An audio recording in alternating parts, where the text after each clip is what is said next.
Welcome. These will be my thoughts on Arrow, Season 3, Episode 6, Guilty. The episode is rated TV-14, so this video there will be spoilers for the episode and all of Arrowverse leading up to it, but nothing after it.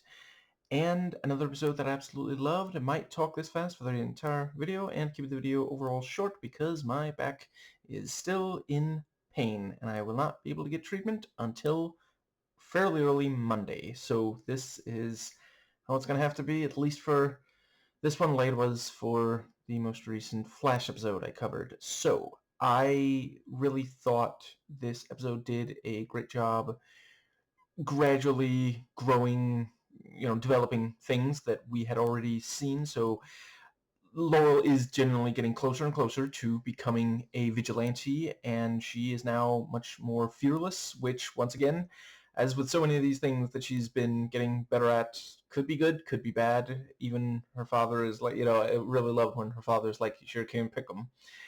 And I also really appreciated getting some answers about Roy. It does make a lot of sense that he was remembering killing a cop instead of Sarah, and that also worked well as tying into the flashbacks, which, yeah, really great job on, Arrow learning more of in these flashbacks that he is still using to this day.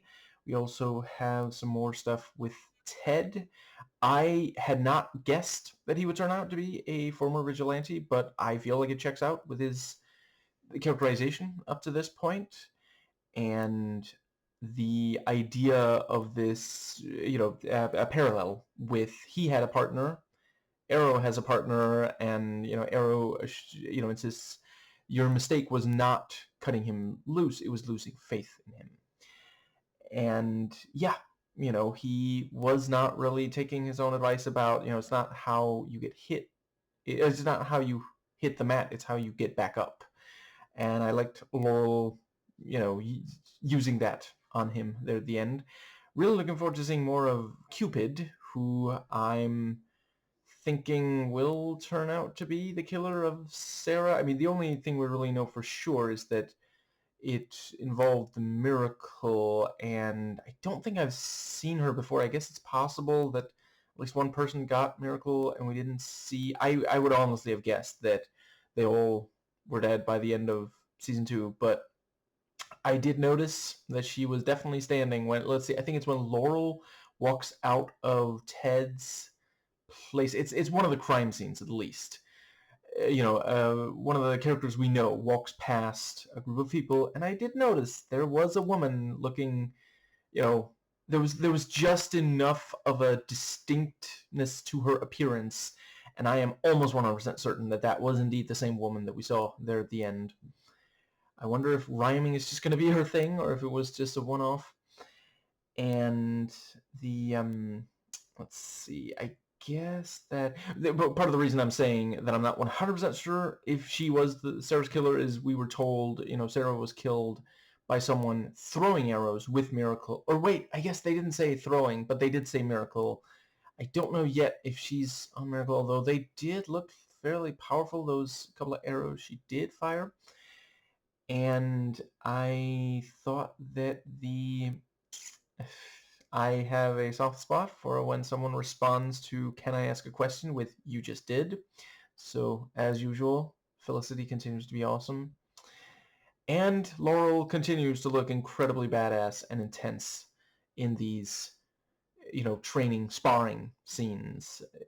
It's the kind of thing, like, we knew from back in season 1 that in at least some situations she really can take care of herself, protect herself, but she is definitely becoming even more of a force to be reckoned with. And yeah, the fact that, Ted for a while refused to divulge, even though they might have been able to find, I'm afraid I forget the other guy's name, and my wrists are really sore right now, so I'm not going to be able to check, but his partner, yeah, they might have been able to find him sooner if Ted had just come right out and said, well, there's only one other person who knows about the hideout. I did also think this looks like a frame-up. This is an orgy of evidence if I've ever seen one. And I thought it was very cool when Ted and Oliver went head to head, fist to fist, because it's the kind of thing of like, on the one hand, during that, like, I was wondering, like, is he the killer? Because like, it seems kind of guilty for him to be hitting, but then it's also like, well, yeah, I mean, he just found this guy in his own place, so how would he know for sure that it's not, but there's also the emotional element of both of them have a connection to Laurel.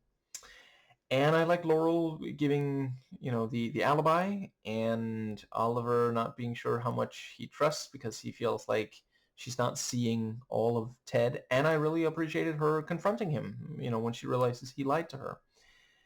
Pointing out, like, listen, I can make this go away, but you're going to have to, be on the straight and narrow with me. This episode, I wonder if at least one of the writers had just discovered the term cut someone loose, because I swear it was said 3 or 4 times. Like, and I am the kind of person who every single time it happened, I could not help but immediately respond as if cued, as like a Pavlovian response. When someone in this episode said we have to cut him loose, I immediately went, foot loose, kick off your Sunday shoes. I really like this thing of like, well, they have to be there. They went in half an hour ago and they haven't left, and it's like, uh-oh. But yeah, someone else watched Predator, evidently. And, on TV-14, they can't go quite as far as the Predator, but that's still very intense. And, yeah, I like the thing with, Paco. You mean Emilio? No, I said Paco. Yes, Emilio. Emilio is Paco's name, because they already did say, might be a, it might be a nickname. And, yeah, Felicity helping Roy and talking about, well, there's 10 minutes of my life I'm never going to get back. And, pressing him until he does come clean, and then trying to keep him from telling the others about, his dreams and his suspicions. And, yeah, Laurel, she doesn't even want to,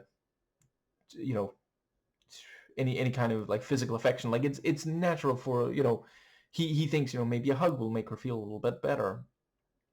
And yeah, we are definitely getting to a place where I could see her becoming a very dangerous anti-hero that, yeah, I think that does cover. I liked Quentin comparing Ted's record to some famous serial killers. And, the reveal that it really wasn't him who killed that one guy that he, initially did take credit for. He's, consistently trying to protect, his partner. And yeah, the partner, once cut loose, was caught and tortured. And let's see, I think, yeah, I really liked, when he appealed to Roy, who yet again gets to do some fantastic flips. I really love how that's one of his big things. Like, he flips more than Oliver does when they're fighting. I do not know what it is called, but I really, really love. So I already mentioned, I don't know, maybe at this point it is going to be almost every video I do on an episode of this season of this show, but I continue to discover new aspects of the Red Arrow suit that I really love. I already mentioned the buckles and the shade of red and the leather. I really love the parts where they have like holes sewn together with strings, and like, I have no idea what it's called, but it looks really, really cool. And again, like, distinct from it. It would have been so boring if they just gave Roy a color swap of, like an early Mortal Kombat game or something of Oliver's suit. I think that pretty much covers, and I think for the sake of my back, I should stop very, very soon. So yeah, I'm just real quick gonna mentally fast forward through the episode. And yeah, I keep expecting, as soon as we saw, people strung up, I immediately thought, Malcolm, League of Assassins, but yeah.